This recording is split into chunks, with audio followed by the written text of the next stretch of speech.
He was likely the first one into the cave, and on Tuesday, was the last one pulled out. Ekkapol Ake Chantawong, the 25-year-old coach of the Wild Boars soccer team, has been criticised by some for what is perceived to be an act of supreme recklessness. Why did he, the adult tasked with taking care of 12 young children, decide to lead the group into a dangerous, forbidden network of underground tunnels, known to flood at this time of year? To those who know the former monk and community worker, the willingness of others to judge from afar has led to a characterization they say is unfair and inaccurate. Thamma Kantawong is one of only 2 living relatives of Coach Ake, as he is popularly known around town. The other is his elderly grandmother. Though Kantawong is Ake's cousin, she says she thinks of him more as a young nephew, owing to the age gap between the 2 family members. She refers to herself as his aunt. From inside her modest home in Maysai, Kantawong recounts Ake's traumatic childhood and the death of his parents. His mother died while he was still very young, and his father passed away when he was just 10, she says. His brother, his only sibling, also died very young, says Kantawong, showing us an old family picture of Ake with his parents and brother. As a result, Ake, like many orphan children in Thailand, moved away from his childhood home of Maysai to become a Buddhist monk at a monastery in the nearby province of Lumphund. He remained in the care of the monastery for much of the next decade, only coming back to his hometown on occasion to see his grandmother. It was a very tough period for such a young boy to endure, says Kantawong, who did not see him very often during this time. Ake would eventually return to his Maysai in his 20s, man looking to rebuild his life. Though no longer a monk, he has maintained close ties with the town's numerous temples, where friends say he regularly spends his time praying and assisting in renovations. Kantawong credits her nephew's devout faith for his willingness to help others, pointing out that he did not eat for the first few days in the cave, and instead shared his food among the children. This selflessness, says Kantawong, is what helped to keep the children alive during those first 9 agonizing days before divers discovered the missing group huddled together on a ledge, surrounded by floodwater, some 4 kilometers, 5 miles, into the cave network. He loves the football team. Wherever he goes, he always has some of the kids with him, she says. Their parents trust him, that he can take of their sons. Kantawong says that, although Ake organizes and coaches several training sessions a week for the junior Wild Boars team, he receives only a small stipend. He's not motivated by money, she says. He does it because he loves soccer and working with children. Kantawong rejects the idea that he would knowingly do anything that might harm the children.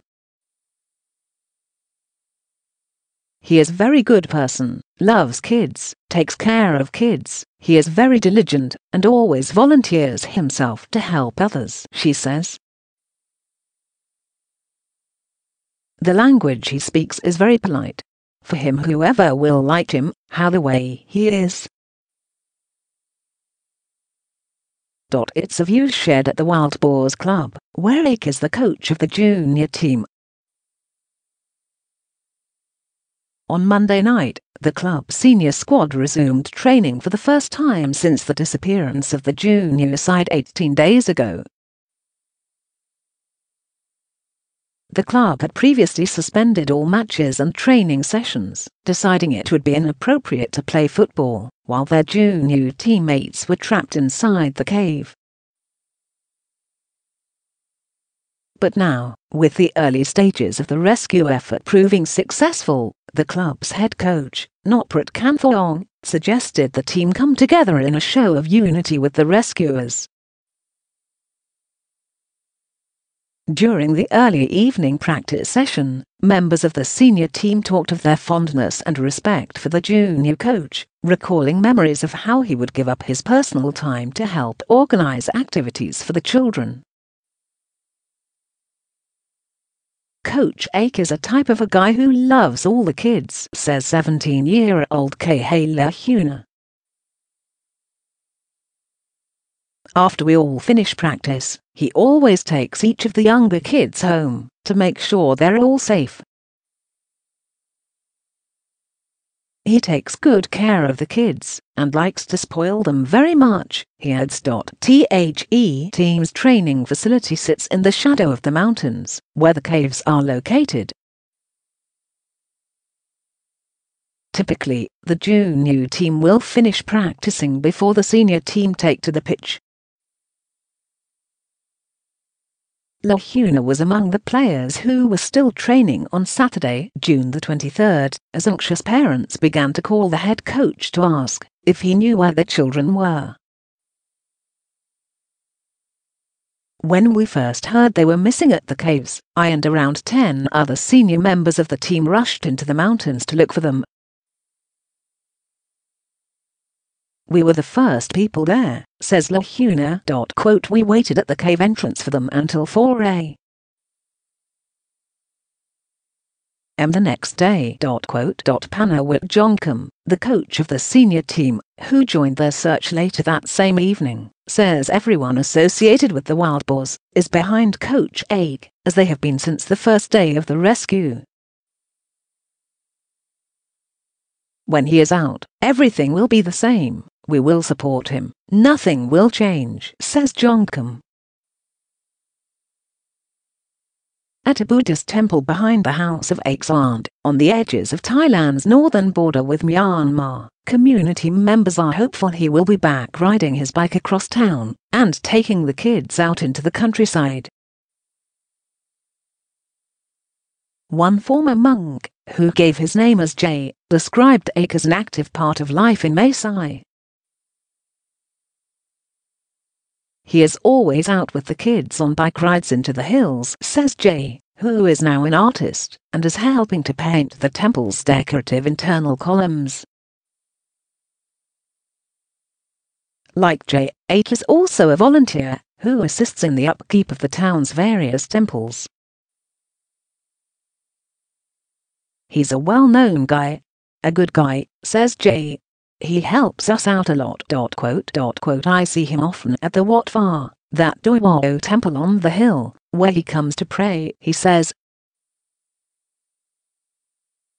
We are often catch up and talk together. Chantawong says she's been in contact with the authorities and is hopeful she will see Ake again in the coming days.